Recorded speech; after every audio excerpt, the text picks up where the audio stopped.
Hello, everyone. And welcome to our very first IGG Extra of Summer 2026. What? I can't believe we're in our second round of IGG Extras. I know. And I can't believe it's summer.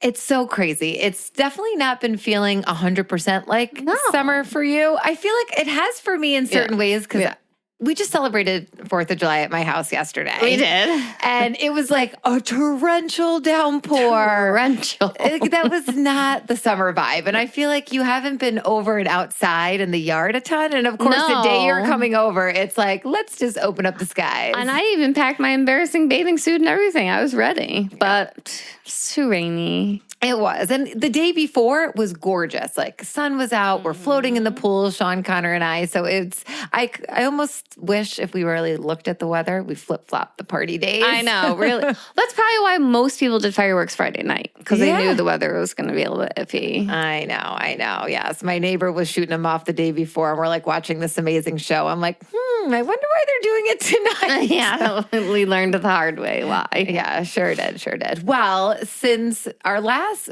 episode when we ended season 2 to today, so much has happened. It's been 2 weeks. So much has happened. And we've got a lot to catch you guys up on. Yeah, a lot. And I think we should start with, Rome, what's been going on with you? Because I feel like it has been quite the roller coaster ride, including a hospital stay. So why don't we give everybody the update? Our last episode is what? The 22nd? Mm-hmm. So you guys last heard us right before I was going to have my first round of AC chemo, which is like phase 2 of chemo for me. Right. Had that. It sucked. Like, I don't know how else to phrase it. It was the infusion chemo experience itself was awful. Like, I felt like I was crawling out of my skin. I was jittery. I was jumpy. And like, I was terrified. I mean, you hear these horror stories about, and I'm going to say it because I know there are people, it's divided, but the nickname is the Red Devil.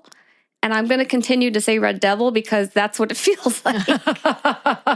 Right? And you know what I think too? It's whatever resonates for you. Yeah, I know it's healing me, don't get me wrong, but it's also devilish. First of all, it is very bright red as it's going into your body. It's kind of weird to watch. But yeah, it's devilish for sure. Like, it does devilish things. It does. In the long run, it won't. But right. But right now, right. Mm-hmm. So chemo itself really, really sucked for me. And I didn't do terrible, though, the days after. Right. You didn't. You seemed, I feel like leading up to it, you were like in a holy panic attack the night before, right? Just anticipating it all. But then you're right. After, it wasn't too bad. Well, they had me take steroids for the first time, like separate from infusion day. So I took steroids Wednesday, Thursday, Friday. Right. That was also not fun. This specific steroid alone is the thing that makes me feel like I'm crawling out of my skin and I'm anxious. So like, to take it, I get the purpose. The purpose is to fight off an infection and to help with nausea. But yuck. It did have me feeling great Wednesday and Thursday, I'll say. And I did go into school on Thursday just to try and like make sure my classroom was shut down appropriately, say goodbye to everyone. And then Friday kind of is when it all kind of started. I started to feel symptoms on Friday, but I would say Saturday is when things started to really progressively get worse. And it was just like nausea, bone pain. So I don't know if anybody watched that video, but like I had a Neulasta, which is a shot that went off in my arm. Yeah, that was so crazy. It's like, pow! Yeah, and then it was weird. So I injected this medicine that like goes right to your bones because this specific chemo targets your bones. Right. So it was supposed to help with the bones, but it just made my bone pain like 100 times worse, which is normal. Right. So come Sunday, I sprouted a little bit of a low-grade fever. No big deal, right? I was in the 99s. Right. I think the highest I hit was 100.1. Fine. Right. Monday comes around.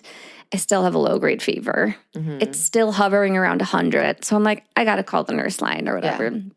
I called the nurse line and she's like, well, it's not at the threshold, which for my chemo center, the threshold is 100.4. She's like, you're peeing, you're eating, you're drinking. She's like, you don't seem confused. She's like, right now, manage it with Tylenol and hydration and rest. So I was like, okay. Perfect. But like as the day went on, I started to feel worse and worse and worse. And I bet you if we had taken my temperature Monday night, it would have been past the threshold. Right. But when I woke up Tuesday morning, I took my temperature and it was 100.5, which... So I had to call, and they said I had to go straight to the emergency room. It's like you don't like that. That's not the last thing you want to do, to go to the ER, but you know that you needed to go, and you were uncomfortable at home on top of the fever. I was extremely, extremely uncomfortable. And if you think about it, like chemo just wipes you out in general. I'm cumulatively 13 chemos in. My gosh, I cannot believe it's 13. Yeah. So Anthony was at work. So my dad had to come and get me and bring me to the hospital. By the time we got there, Anthony was waiting for me in his mailman uniform. Ready to report for duty. I was like, this is deja vu. I feel like we were just here when you broke your hand. I know. But I thought it was going to be one of those situations where the ER just basically like ran some tests, gave me some fluids, told me everything looked okay, sent me home. That's not what happened. I know. My blood work came back showing that my white blood cells basically crashed, and my absolute neutrophil count, which are the cells that fight bacterial infections, was literally 0. Oh, they can't be 0. They need to be like what? Anything other than 0. Anything but 0. Right. So I was considered neutropenic, which basically means my immune system had almost nothing left to fight with. So like I was on the neutropenic protocol, which like when you came to visit, you noticed every nurse had a mask on and gloves. They have to, just for my safety. Right. Not for them. Not for them, for you. Yeah. And then I had a fever on top of it, so that's considered a febrile neutropenia, which is like worse because... Right, it's a double whammy. Yeah. So it's actually considered an emergency for cancer patients. So they admitted me right away. I will say, the emergency department, an experience. Always at that place. What the heck? It took them an hour to find somebody to come put my port in. Like, how can it take 1 hour to get, and that's like the IV. Why isn't every nurse trained? That is a really good question. Yeah. I get, from what I've learned, because my aunt is a nurse, and when this was all going on, I was away with my mom and my aunt. My aunt was sharing that not everybody is comfortable accessing. Yes, and I understand that, but it was like, it took an hour for someone to access my port. Right. Then an hour to see the doctor. Then 2 hours to get any kind of medicine in me. So you were just rolling around there in with the most nothing. Uncomfortable bed ever. I kept telling Anthony, I'm like, my ass is so numb. I don't even think I have one anymore. But, we have a little visitor. Don't mind Billy. This is my dad and stepmom's dog. Billy? Be quiet. She's so cute. But once I was admitted and I got up to the oncology floor, whole different experience. Like white gloves experience. A white glove experience. The nurses were incredible, and I'm going to give a personal shout out to Nurse Emma. I love her. Oh, I met Nurse Emma. She is wonderful. Yes, we bonded because we both have gastroparesis. And I'll be really honest with you, I think she was the first nurse in my whole entire, well, not my whole life, but since diagnosis, to truly believe me because she understood what I was feeling. Right. And let's just pause for a second. What are the chances that your one nurse happens to have this rare disease, gastroparesis, right? Like, what are the chances? Yes, but all the nurses were incredible. They had a plan. They got my pain under control. They helped with the nausea. They started me on antibiotics right away. And honestly, they made me feel safe, which is important when you're in the hospital. Yeah. Like, they took such amazing care of me. I don't think I'll ever forget how kind they were. In like a moment, that was probably one of the scariest moments of my life for me. And you know what? And what do they say? It's not always what people say. It's how they make you feel. Yes. And it was just how everybody on that floor was making you feel. Let's just also add, you had like the corner suite. I did. Every nurse that came in was like, ooh, presidential suite. I was like, I mean, I do like to roll VIP, so. I mean, it was just so perfect. Beautiful window, beautiful view. So the crazy thing about all of this is, though, they never actually found an actual infection. They did blood cultures, urine tests, chest x-rays, CT scans, all the things. But sometimes when your immune system is that suppressed, you can spike a fever and they never find a source. So they treated me for everything just to be safe. And thankfully, my blood counts did start to recover. Okay. And you had a blood transfusion too, right? I did need a blood transfusion because my red blood cells had dropped really low, which explains why I kept... People were like, how do you feel? I was like I've been run over by a truck 15 times. Right. Now it makes sense. Yeah. But it took us a long time to get that fever down, though. And then, like, I started throwing up and dry heaving, so I couldn't keep any food or liquid down. So we had to... But you know what I loved about the nurses on that floor is they problem solved with me. Mm-hmm. Like, they didn't come and stand above my bed and talk about me like I wasn't there.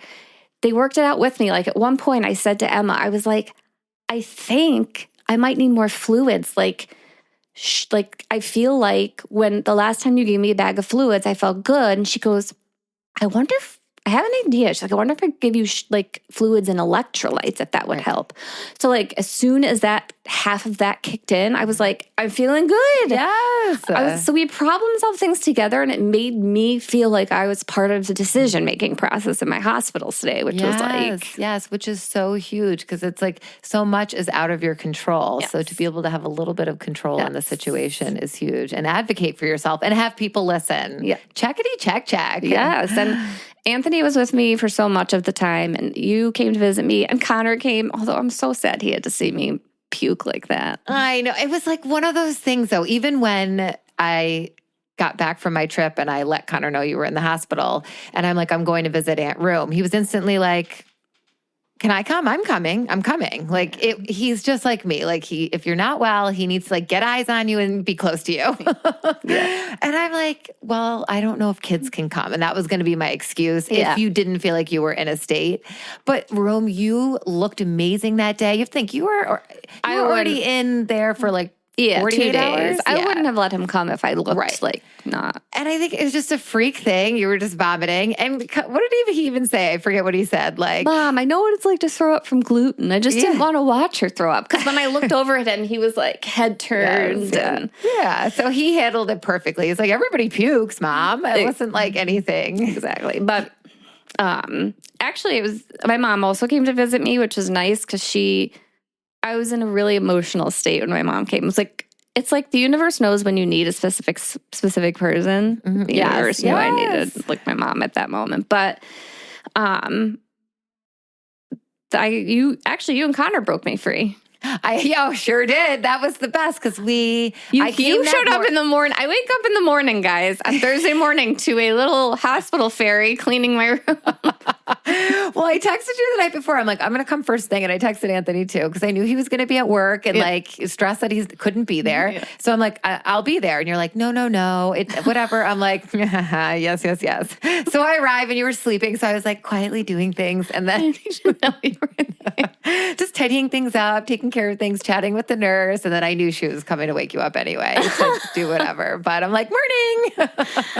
Oh my God. But I will say, like, breaking free of the hospital, when you got me home, that was the best shower, nap, and bowl of soup I've ever had in my whole life. Because that morning when I was there, I left and then I had to take Connor to an orthodontist appointment and we were coming back, we thought to visit you and I was thinking, oh, maybe you need like a sponge bath situation or whatever. I was going to help you change your clothes and stuff. And you texted me or you called me. You're like, they're setting me free. I'm like, woo! So Connor was so excited to be a part of the breakout. Yeah, he was pumped. It was really cute. It was really cute. So we got you home quickly. It wasn't long either. Like you got the okay fast, and they were pretty quick with it all. So you get home, take the best shower of your life. Yeah, best shower of my life. And like, I am physically doing better. I mean, I have like my moments. Yeah. Last night was one of them. 4th of July night. I got sick. I started throwing up a little bit. I think my body's still just kind of like processing, you know. Mentally, I'm still pretty shook though. Right. Yeah. Well, that was a lot. And I think watching you too, when you were getting sick, watching you throw up, the last time I saw you puke like that was when you were in a flare. And I know that was like kind of on your mind a little bit too, right? I was freaking out a little bit that this had sent me into a flare. Right, right. But I think yesterday you coming over, so I hosted 4th of July. Mm-hmm. You came over room. Think about all you did after just recently getting out of the hospital, and you stayed pretty long. We did. Yeah. I mean, and we would have stayed longer if I didn't throw up, to be honest with you. Although I will say, we came home, I got in bed and passed out, and fireworks were going off for like hours. I don't know how I slept. I mean, that's how tired I was. Right. You were exhausted. But I think getting out of your house, coming over, being outside, being around people, eating that chicken hot dog. Which it was pretty delicious. Wegmans has these new chicken hot dogs that everybody was like going crazy for. We usually do Zweigel's, but these are threw good. them in the mix. So I've had a bunch of people ask me the same question, so I figure I'll answer some of them. Yeah, let's do it. Are you done with chemo? No. Negative no. Unfortunately, I still have to do this 3 more times. Mm-hmm. Is this going to happen every time? Potentially it could. Mm-hmm. Will they change anything? I don't know, but I hope so. Mm-hmm.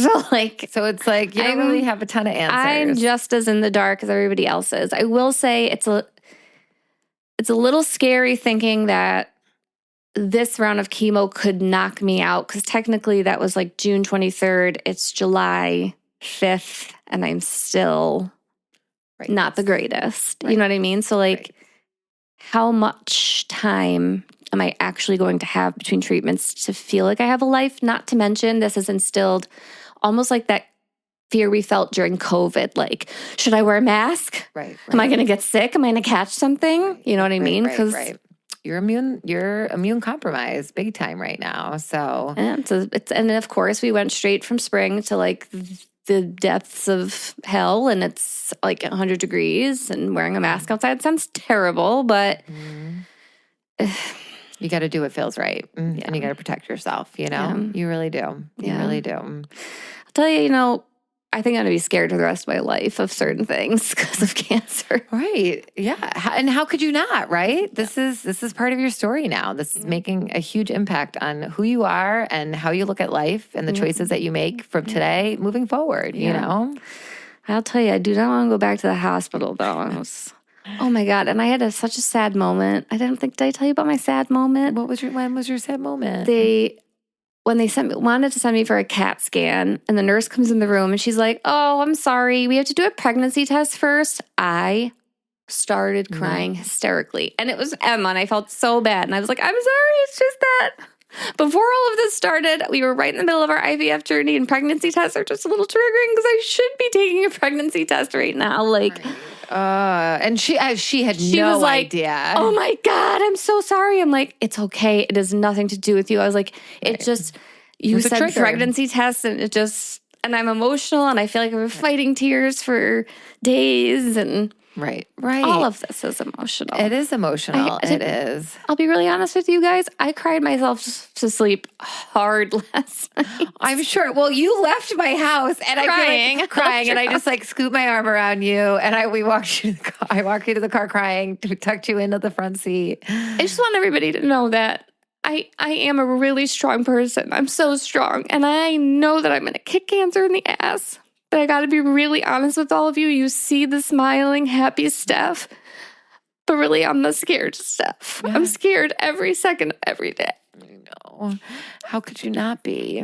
You know? So I don't want everybody to think it's sunshine and rainbows all the time, because it isn't. Even people who looked at the hospital pictures are like, "You look great." I'm like, right. Thanks, but I was in the hospital, terrified, not doing well. Right. And I think so many of our listeners can connect with that, Rome. It's like you on the outside, sometimes you do look okay, and on the inside, you're slowly just falling apart. Like, you're not over here puking and shitting rainbows. Like, definitely it's a lot. It's a lot. And I feel like with both sides, right? You have you find the joy and you focus on the good moments, but then you have to fall apart and you have to let all those scary feelings sit with you, right? And then move through you and you shift. It's this ever evolving, like roller coaster. Evolving roller coaster. Freaking, you're like, high. Yeah, low, it's everywhere literally, in between. you're not in the high for too long and you're not in the low for too long. It's literally just like this weird up and down that you get, and I'm feeling car sick all the time because of it. But she does have the most adorable vomit bags. I do have cute puke bags. I mean, they're so cute. They're purple. And they come in very handy. Yes. And when I watched you tie this baby up, she like vomits like a queen, first of all. Like the quietest queen-like vomit. And then afterwards, it's like, twist, not it. And she like passed it to me. I'm like, this is freaking fantastic. Right. I feel like everybody should have that in their car. Imagine. I gave you one from my car last night. You did. See, I'm going to need to borrow one back. You can have one back. It's more for Connor. He is a wild projectile vomiter in the car. Yes, he is. Although he did tell me he doesn't ever plan on throwing up again his whole life. So, ooh, well, that's quite the statement to make. We were sitting. You went and got the car. We were like sitting on the bench waiting for you, and I look at him and I'm like, if we go sit outside, we could try to take our masks off. He's like, let's go. So we go do that, and I'm sitting out there, and I start doing like kind of the like sound. He's like, are you going to throw up? I'm like, I'm really trying not to. He goes, you can do it. I'm not going to throw up ever again in my whole life if it makes you feel better. I was like, thanks, buddy. Oh my God. Always bringing that cheerful joy. Oh my God. Well, that's my update. While I was suffering in the hospital, you were on quite an adventure. I was on quite an adventure. I was. And the reason I went on this adventure is because of you and Anthony. You and Anthony went there for your 1-year anniversary to Niagara-on-the-Lake, and you raved about it. And you also talked about how it was probably more of a girls' trip if I was to do it. So my mom, my Aunt Kathy, and I, every year we do annual girls' trip. And I pitched it to them and they said yes. So we left. We left on Sunday. It was actually really a crazy start to summer. I had Friday was the last day of school. Yeah. Then my brother-in-law and his girlfriend, Paulinka, came into town. We had Sean's cousin, my cousin, Claire's surprise 30th birthday on that Saturday. So just a ton of us getting together. It was amazing, and she was so surprised. And then I woke up Sunday morning, and my aunt and my mom showed up at the driveway at 9:30 a.m. to head to Canada. So it was just like, I feel like school ended. It was like bing, bang, boom. But the trip was really great. It is Niagara-on-the-Lake is like out of a Hallmark movie. Oh, totally. And they did say that they have filmed a few there. It was amazing. The food was fantastic. Lots of gluten-free options. Just walking and shopping. Oh my gosh. And the flowers. Yes. The gorgeous flowers everywhere. So well maintained. So it's called a microclimate, which is basically because we did go on a wine tour. And so the flowers are beautiful there. The grapes are just, I guess, incredible for this wine that they make. But it's basically a winemaker's dream. So it's all about where it's located. Yes. And how they have warm summers, mild winters, and just that moderated temperature fluctuations.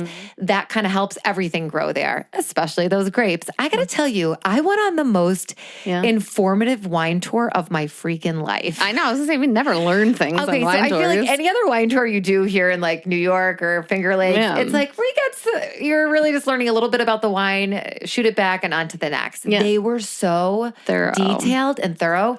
So we booked a wine tour and we didn't know there could be up to, I think, 12 people. So there was 3 of us. We didn't know who you'd be with. So we're like, we can get paired with a bunch of crazies. Or it ended up being a mom and her 2 daughters. And the mom's birthday, she was turning 85. Oh my God. And the daughters were taking her on this like trip. The 6 of us had the best time. At first, I'm like, oh God, is this going to be great or is this going to be awful? So like we're sitting in the van learning with them. We're in our private room tastings with them. Wow. And it was really, we had an amazing time. It's like you said, the universe pairs you up with like people who you're meant to be with, right? And we were so meant to enjoy that wine tour with them. So that was really great. I drank my most favorite red wine of my life. And are you ready for the name of it? What is it? It's called Calm the Franc Down. Is it a Cab Franc? Yes, it is a Cab Franc, but it kind of is. It was an oops wine. Ooh. So the winemaker, when they made it, it's really for the people. It was like an oops. They were making the Cab Franc, and then something ended up happening with the grapes. And I'm really doing a really bad story, like retell of the story, because this was the last winery, and it did get a bit hazy for me at the end. But there's that. What's that? Is it Malbec? Yes. So there's a Malbec situation involved. It is amazing room, but I'd give you a taste. But I can't drink right now. Well, I also drank it all. We'll have to go back. We'll have to go back. Did you go to Wayne Gretzky's winery? Okay, so we did not go to Wayne Gretzky's winery. We only went to the 4 that were on the tour. Yeah. So we did that. But I can't say it enough. If you want to go for just a great weekend away, we had so much fun. Oh, but I have to tell you the craziest thing that happened. What? Okay, so one night, my mother likes to go dancing. So, I mean, who doesn't like to dance? But she was like really into listening to live there's music. There's not a lot of dancing there. Yeah. So we went to this Irish pub after dinner, and we get there and we go in, and we just, want a spot at the bar. She's like, I'm sorry, I have no spots available at the bar. We're like, oh, no. We just want to get a drink and just stand and watch the band. She's like, I'm sorry, there's no spots available at the bar. She's like, I do have a spot I have a 4-top if you like to sit at a table. We're like, no. We don't want to eat. We just want to stand at the bar. No, guess what? At this place, you cannot crowd control. You have to either have a spot at the bar, like a seat, or be at a table to be welcomed in. So we get the table. We're like, this is so strange. We're sitting at the table. Everybody is sitting down. This beautiful band is playing. They are so good.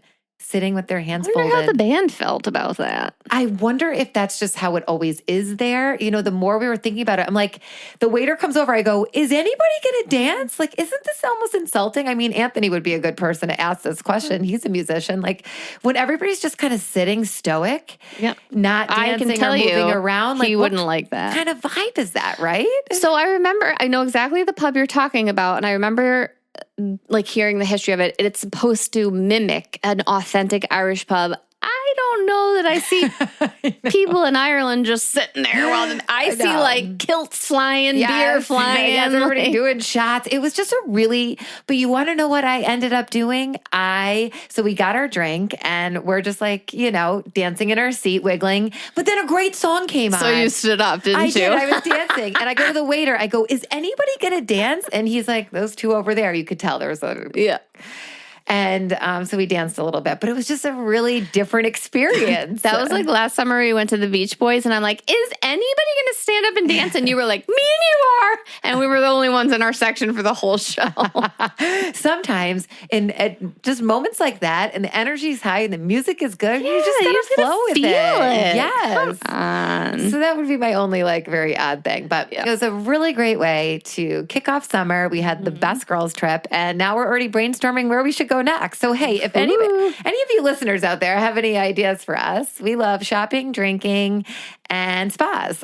Yes. Okay. That's a very good combination. We did do a spa too. We did a little. I know. I was so jealous of your spa experience. It was, it's 124 Queen Street Spa. It's where we stayed. And they had that circuit that you love where you go from warm, cold rest, warm, cold rest. My mother was a little resistant to it, but she did relax into it, and it was just an amazing. Yeah, it makes you feel good. It does. So that is how I kicked off my summer, and now here we are. Here we are. You guys are listening. Today is July 6th. Tomorrow is my 43rd birthday. Oh, shorty, it's your birthday. We're gonna party like it's your birthday. Such a weird season for me. Usually I'm super pumped for my birthday. This year I'm like, it's my birthday. It's your birthday. But Connor and I are taking you on a little secret adventure. And then we'll have some cake. And then Anthony and I are celebrating my birthday and our anniversary the following weekend. Right, because he's got to work on your actual birthday. Yes. So we'll do a little something together the night of my birthday. And then the following weekend, we're going to have a nice fancy dinner that's birthday and anniversary combined. I love that. I love that. Make sure Anthony eats 4 hamburgers before you go wherever you're going. We're gonna. I think that's gonna be something we do today. Is we pick out the place that we're gonna go. Yeah, Anthony and fine dining don't mesh well. Well, you know what? Actually, all the guys yesterday were saying that. We were talking about how, like, if you're going there, you got to eat a good, healthy. You're going hearty for lunch to taste the food, not not necessarily. I mean, for me, it'll make me full. It won't make Anthony full. No. Well, depending on where we pick. Like, if we go to a steakhouse. Yeah. Ooh, I can't wait to see where you guys are going to go. I know. That'll be fun. Something new and exciting. And I'm going to get dressed up. I love that. And I might go bald.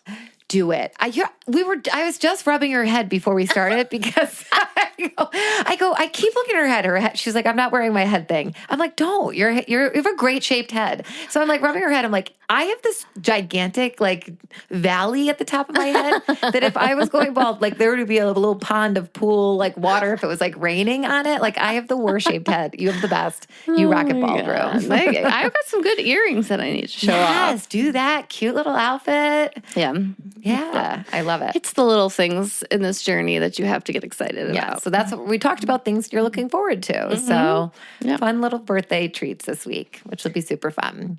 Okay, so are you reading anything good right now? Okay, so I'm actually I'm doing 2 things. Okay. This is the summer that I am going to be reading some fiction books. I am currently rereading a favorite nonfiction book, though, first, just to kick off my summer. Yes. Because I've listened to The Limit Does Not Exist by Shoshana Raven. She's so amazing. I've listened to it on Audible like 3 times, but then I'm the type of person who likes to get the actual book and reread it and highlight and make notes. Mm-hmm. Okay, so I am currently doing that, the nerd in me. But my fiction book that I'm listening to is, I gotta look, what is it called? A Court of Thorns and Roses. A Court of Thorns and Roses, that someone I work with recommended it to me. So I'm like, okay, I'll do it. So I'm listening to it on Audible. I'm still on chapter 3. And I'm also not driving a ton, but I'm also not when I went out for my 7-mile run, I didn't choose to listen to it. I'm going to ruffle some feathers by saying this, but it's very rare that I DNF a book or a series. I DNF'd both of that author's series, including the one you're reading right now. Oh, okay. See, and I know you said that, and usually you love fantasy and this kind of stuff. For me, it was too, when I'm reading, I don't want to have to break out a whiteboard and keep track of worlds and people and all the things. I felt like I needed that to keep track of the world building and the characters. And when I read, I typically read before I'm going to bed. So I need something that I can just digest, not something that I have to really, really.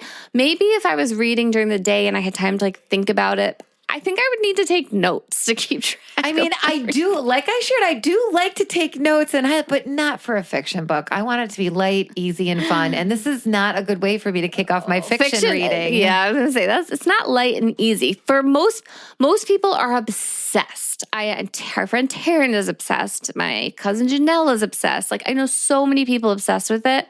I just couldn't get into it. And to each their own. That's why they make different genres, different authors. Right, exactly. So I'm going to give it 2 more chapters. Yeah.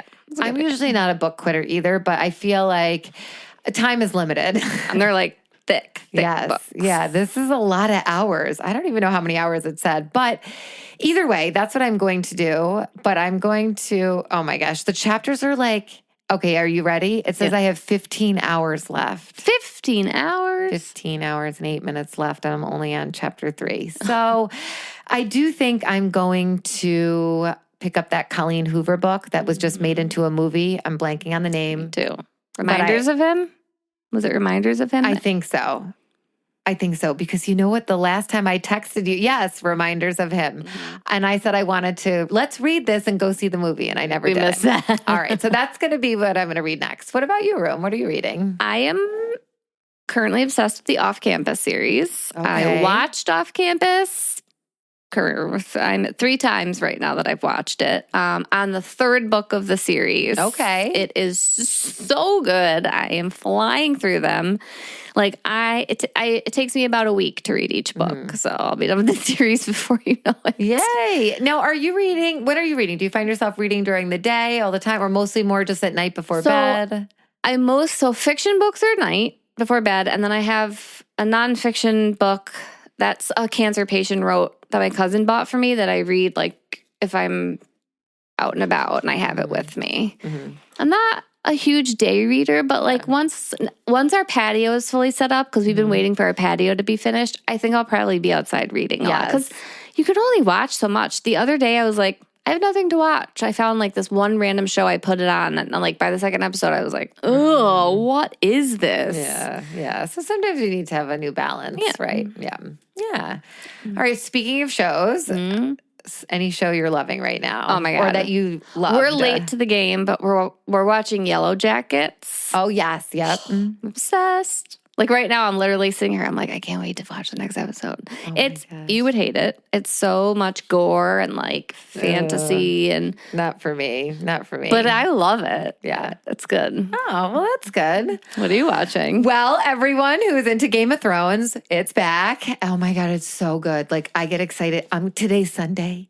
It's coming. You're excited. I'm excited, but I do know anybody who's watching, I'm a bit worried. My favorite character, things might go the wrong way for her, but I can't say for sure. Sean read the book, so like he has all that knowledge and I have zero knowledge. Zero.